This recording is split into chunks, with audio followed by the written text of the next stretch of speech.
Well, does your child ever say she's bored with school, or is it tough to get them to focus on homework? Well, we all want our kids to get the most out of their education. And so today we're sharing with you one secret to making education exciting.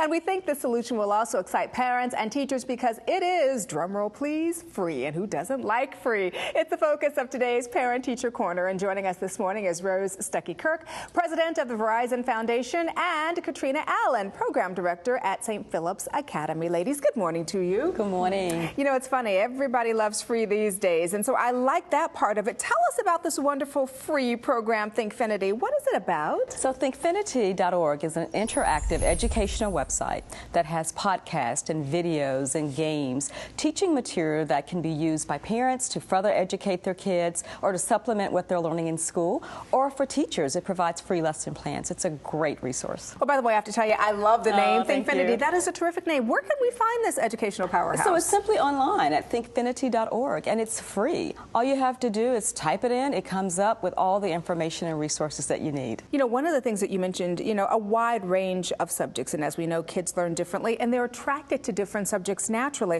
What subjects will I find on Thinkfinity? Science, math, arts, educational sort of information about geography, social studies. So if you name it in terms of what's being taught in the schools, it's available on Thinkfinity. All right, so give us some examples of some of the materials that we can find on the site. Well, the great thing about it is if you have, you know, a kindergarten or a preschooler, there's Wondopolis, which, you know, provides you with information like why do bees buzz? Or if you're in high school, there's information on economics. So I love the fact that it has everything for K through 12th graders. I think that is great. And, you know, Katrina, I wanted to bring you into this because, you know, one of the things that one of my children does struggle with a little bit is math and also geography. And so for children who do need a little bit more help in this area, give us some examples of what we can find that could help us. Sure. So one of my favorite resources to recommend is Calculation Nation. It's developed by the National Council of Teachers of Mathematics, and it's a series of fun interactive games, and the students learn from practicing the games and practicing their skills in that environment. So there's no shame in making mistakes because they're used to making mistakes in the game environment, and they're building their confidence while they're having fun. It also changes the dinner table conversation. So instead of the conversation being, oh, well, I was never good at math when I was your age, the conversation now is, hey, let's play Factor Dazzle to see who has to do the dishes tonight. And it makes math fun and exciting and reinforces their skills. Were you at my dinner table last night? Because I say that math was never my strong subject, but you know what? It's interesting because it does help children learn when you do engage them as a parent as well. And you mentioned a math resource developed by the National Council of Teachers of Mathematics. So who else created some of these amazing materials? Sure. So we have the John F. Kennedy Center for the Performing Arts. We have the Smithsonian Museums, the history and the humanities. We have Read, Write, Think, which is one of the premier organizations in the nation in terms of content. So there are 11 different partners who actually bring a range of subject matter to Thinkfinity. Now, Katrina, from the teacher's perspective, which is very important because teachers are in the classroom, on the front line, so to speak, every day, how does this help you in the classroom? First of all, being in a classroom is actually surprisingly almost an isolating experience. Is it really? It is. It's you and it's 20 to 30 kids, and all of a sudden something happens in current events, or you need to talk about something in history that was hard or difficult. And the teacher knows how to approach it, but they want to know who else talked about this and how do they talk about it. So they have a resource of peers and a resource of experts from National Geographic saying, this is how you can talk about it. Here are some suggestions of questions you can ask. It's free, and we can't say that enough. We work in an inner city community. To have free resources that can bridge the gap between what's happening at home and what's happening in the school to suggest to our parents is completely valuable.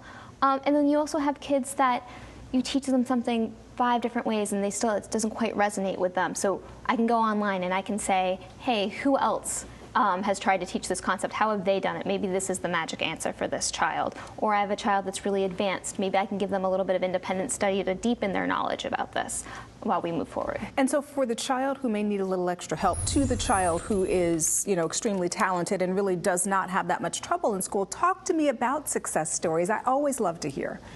One of my favorite stories is Darius. He's a 6-year-old now, and when he started kindergarten, it was time for him to learn how to read. He's very energetic. He loves talking to kids. He loves touching things with his hands and manipulating them, and that's how he learns. So traditional reading instruction wasn't really the best way to reach Darius. In school, he played a game called ABC Match, which is an interactive game on Read, Write, Think, and he loved it. And he came home and he begged his mom to play. Mom being very busy, didn't have time to do it with him on Friday night or throughout the weekend. So by Sunday night, he was so desperate, he made her a card. He begged her, promised he'd get up early Monday morning. And Monday morning they got up and they played ABC match, and he's a strong reader by the end of kindergarten now. Isn't that something? I love to hear those kinds of stories. And the thing, I wanted to also talk about is technology, because it's funny, my kids know more about the computer and technology than I did at their age or even at my age today. And so what are some examples of the technology our kids embrace that are being used for educational purposes at Thinkfinity? Well, Danielle, you hit it. Our kids are growing up very comfortable with technology, whether it's a smartphone or a tablet. They know what to do with it. But we also know that they need content. And when you think about the classroom environment where smartphones are now becoming a part of teaching, smart boards are a part of teaching, teachers want the content that they can actually use to make that experience very interactive and very disciplinary in terms of ensuring that the way that it should work, the applications are there. So what we have done at Verizon is we have recognized the technology in the classroom. You looked at our content on Thinkfinity, and we're matching that to that technology so that parents can and teachers can just bring it right into the class via a smartphone, via a laptop, via a tablet, and via the smart boards. Well, tell me about the Thinkfinity community. What does this entail? Sure. So while we have 8 million visitors who go to our Thinkfinity site every month, we recognize that there was a need for additional conversation with teachers because, as Katrina said, a lot of them do feel isolated. So by joining our community, and right now there are about 18,000 members, you are able to sign in and to have conversations about different lesson plans that you've used, different tools within Thinkfinity and how they have been effective. You can ask questions about teaching styles and what teachers have found to work or not work in their classroom. So it's really a way to have an ongoing conversation with like-minded people, but to also get an ongoing update of information. Well, it just struck me, Verizon is technology. All those things you mentioned that kids use these days. Yes. Yes. So why did you get involved or create Thinkfinity? Sure. Because we realize that our technology can help solve the crisis that we have in America in education. And we know that our network has power in terms of how it can be used for teachers to get the information that they need for the classroom and also for parents to be enablers of their kids' success.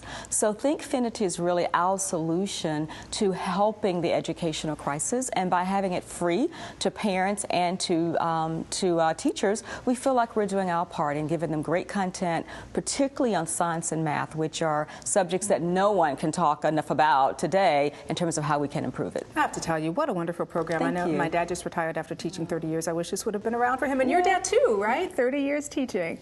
Well, ladies, thank you so much for joining us on the show and sharing this with us this morning. Thank you. Thank you. And parents and teachers, to see for yourself, simply go to the website thinkfinity.org. And remember, it is that magic word, free.